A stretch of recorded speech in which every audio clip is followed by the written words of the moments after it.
തന്റെ അമ്മ തന്റെ ശത്രുവാണോ? പെങ്ങള് ശത്രുവാണോ? അതോ അമ്മ പെങ്ങന്മാരൊന്നും ഇല്ലാത്തവനാണോ താൻ?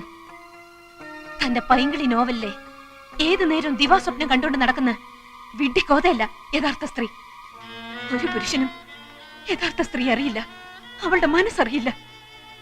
IAS കാരനായ കളക്ടർ മുൻപിൻ നോക്കാതെ എന്നെ സസ്പെൻഡ് ചെയ്തു.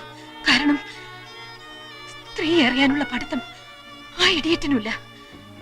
എന്തുകൊണ്ട് ഞാൻ ഇയാളെ പൂട്ടിയിട്ടു? പൂട്ടിയിടുമ്പോ എന്റെ മനോവികാരം എന്തായിരുന്നു? അത് ചോദിക്കാനുള്ള ബുദ്ധി പോലും അയാൾക്കില്ല. കഥാപാത്രത്തെ പഠിക്കാൻ ഇറങ്ങിയിരിക്കുന്നു. പഠിപ്പിക്കാടോ, പഠിപ്പിക്ക എല്ലാരെയും. I'm a self made woman. ഒരുത്തിന്റെ ഔദാര്യം ഇല്ലാതെയാണ് സ്വയം ഈ നിലയിലെത്തിയത്. ആരും എന്നെ തോൽപ്പിക്കാൻ ഞാൻ സമ്മതിക്കില്ല. എന്റെ തോൽവി ആഘോഷിക്കാൻ ഞാൻ